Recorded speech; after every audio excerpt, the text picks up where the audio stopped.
Hello everyone, I'm Nipuni. In this presentation, I'm going to talk about leadership in early childhood education and care.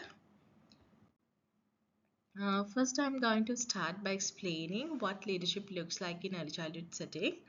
Before that, let me define what is leadership in general context. Leadership is influencing or motivating group of people to work together toward change, to accomplish goal or solve a problem.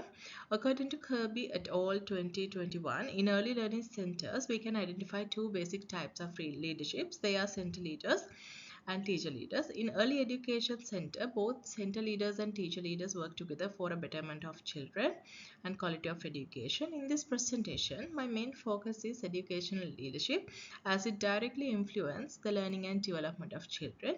Their role is basically curriculum development, contributing for the professional development of colleagues by mentoring and coaching and building relationship with families.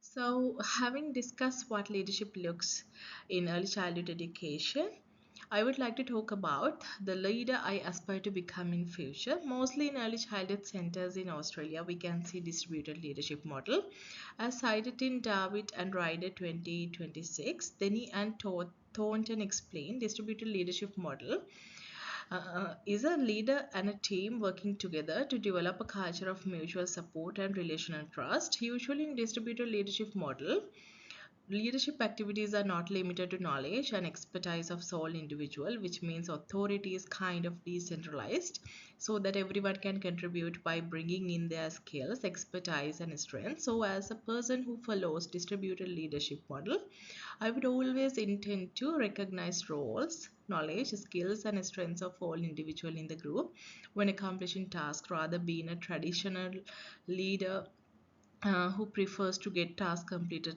by giving instructions and order. Also, in this contemporary leadership model, I would focus on interactions and relationship between team members because it helps building trust among each other. In this slide, I'm going to talk about how I'm committed towards children as a leader and an early childhood teacher. I would always prioritize creating place where every child feel valued and respected because children learn well when they feel secure and belonged. And also, I would plan uh, meaningful play-based learning experience because play is the most ideal context for children to learn because what they like to do most is play. Also, as a leader, I advocate for children's rights, especially by shielding and protecting them from harm and discrimination. And I would not hesitate to take action when they seem to face abuse, harm, or neglect. So, in taking initiatives, I would ensure reporting any harm, abuse, or neglect to the relevant child protection authorities. And also, as a leader and a teacher, I would always make sure to build trusted and responsive relationship with children and prioritize physical, mental, and emotional well-being of children. And if I talk about how I'm going to commit towards educators, I would share responsibilities among educators in the team so that they feel their contribution is valued. Also, I would give more time for regular discussions and reflections as it help identify strengths, challenges, and deliver more effective learning experience for children. Also, beyond the professional relationship, I will make sure to care for the team members whenever they need support, both professionally and personally. Also, having trust in team members is another commitment towards educators because it improves their productivity and willingness to contribute their skills, knowledge, and expertise. Finally, I strive to build up team members' professional knowledge by mentoring and coaching. If I talk about parents, my leadership practice will welcome families from different backgrounds, which makes them feel sense of belonging. Also, I will establish collaborative, responsive, and reciprocal relationship with regards to child's learning and development. According to early years learning framework, parents are the first teachers of the child. So, in my practice, I would acknowledge their right to make decisions about children, and also I would always be sensitive for the vulnerabilities of families and children, and always make sure to help without judging them. Um, and in this slide, I'm going to talk about how I'm going to apply this in practice.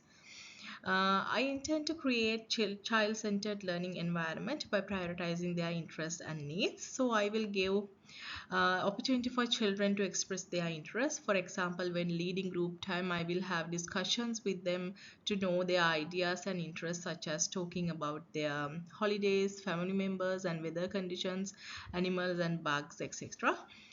So after knowing their interest, I will collaborate with team members to plan learning experience. In doing so, during team meetings, I will provide opportunities for them to contribute their ideas about implementation of learning experience, finding resources, and delegation of tasks. I believe when working together, there's a chance to identify challenges or any risk associated with certain activities. Also, I will allow parents to be a part of their child's learning process, such as giving feedbacks about their progress, or any challenges they face, for example, delays on speech or communication, or any difficulty to engage in routine, such as delay in potty training. Also, as a teacher, I intend to take their inputs and ideas with regards to their cultural celebrations so that I can make a home-like environment for their children. So, with this, I'm going to end this presentation, and these are the reference. Uh, so, thank you very much for watching.